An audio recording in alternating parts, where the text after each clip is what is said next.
on the planet. A glimpse inside this infamously secretive country. I've created the most comprehensive map of North Korea available to the general public. A lot of this is information they would not like to be out in the public. I've centralized it into one place where you can learn anything, their ballistic missile bases, where all the tunnels are, where the palaces are. The man who inherited the North Korean throne from his father and his grandfather before him. The Kims rule over a police state that relies on heavy surveillance. These are intelligent people that have managed to control a country for 3 generations. And they are ruthless. Well, a U.S. official warns that North Korea could conduct another nuclear test at any time. They don't care about human rights. They tend to be portrayed as caricatures, but they're not, to have been able to hold on to power. And they're not going to let that go. Some guy in Florida just put that all out there for the public to see. I don't imagine they enjoy it.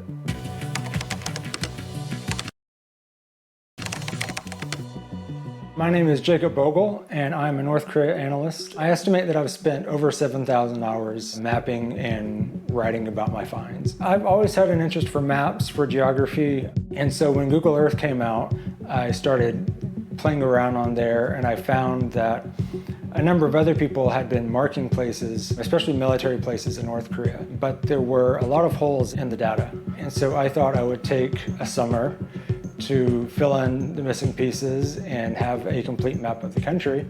It was not so simple, and it has taken a decade. 64,400 places that I've now mapped and verified.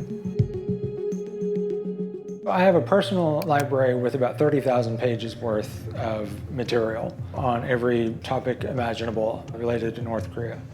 This has nuclear sites, underground sites, archaeological sites. I think we do a disservice when we hide things behind walls.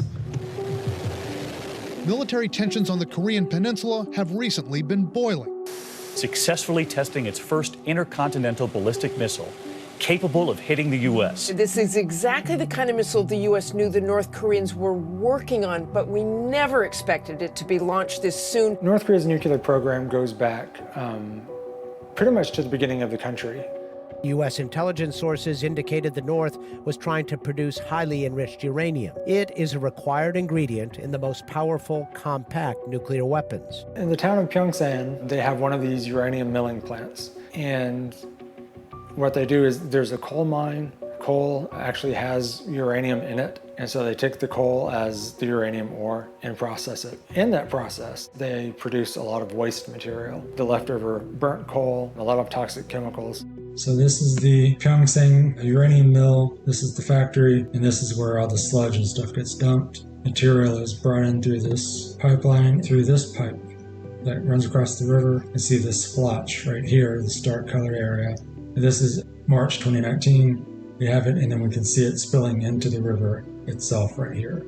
It was picked up by South Korean media. 북한이 우라늄 폐기물을 강으로 유출시키고 있다는 아주 안 좋은 소식입니다. 미국의 한 전문가가 위성 사진을 분석했는데요. 예성강을 따라서 우리 연평도하고 강화도 근해까지 오염됐을 가능성을 제시하고 있습니다. I started going back through the historic imagery and noticed that this isn't just, bare dirt or something. This is a leak.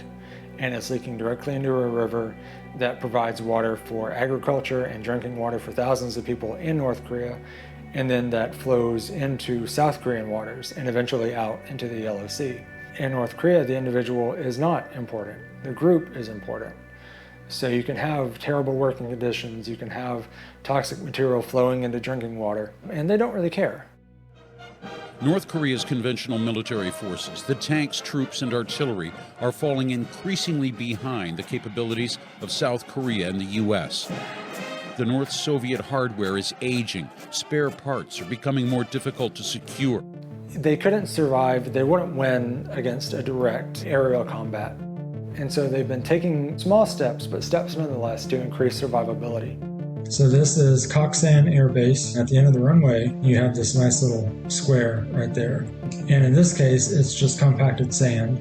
So 2014, it's not there. You can see jets lined up, move forward in time. 2015, brand new, nice arrestor pad. They've already installed arrestor pads at the end of runways.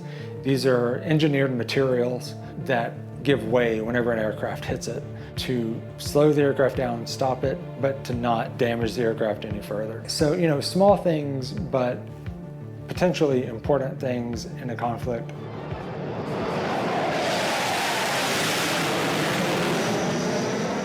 North Korea was a creation of World War II. Japan had occupied the Korean Peninsula, and when the Allies defeated Japan, the Soviets and the Americans wanted to split territory, and so they drew just an arbitrary line across the Korean Peninsula and created a South Korea and a North Korea.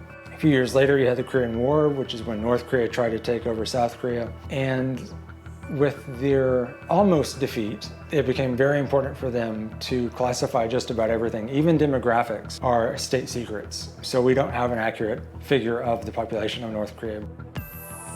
This family has kept a hold on this country for 70 years by propagating this myth that they are some kind of quasi-deities who have this divine right to rule. North Korea's society is stratified. They have a class system despite technically not having a class system. And you do have this maybe 10, 15,000 people, top of the top elite. They almost all live in Pyongyang.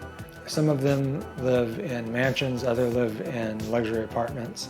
But then you have the Kim family, who have a dozen or so mansions spread out throughout the country. In this particular building right here, this is Kim Jong-un's this is where he actually lives. These two pyramids are actually, one is a dining hall and then one has a swimming pool inside. And so that's a pretty unique feature.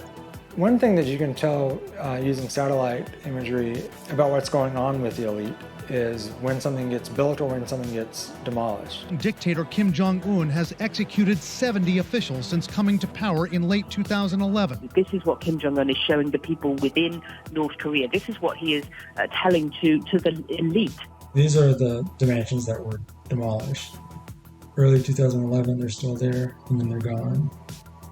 And that coincides with purges of top officials. Some were executed, some were sent to prison camps. I mean, North Korea is a country of 26 million people. They live their daily lives there. They're happy, they're sad, they get married, they die. They want a better life for their children. There have been a number of North Korean state-sponsored agents that have tried about half a dozen times to hack into my systems to get emails, databases, and so on. Yeah, cheap people are going to want to try to stop you. It's just, it is part of the job, and you just have to deal with it, really. In North Korea, there's always something new going on, and I think this is a project that's going to go on for a number of years to come.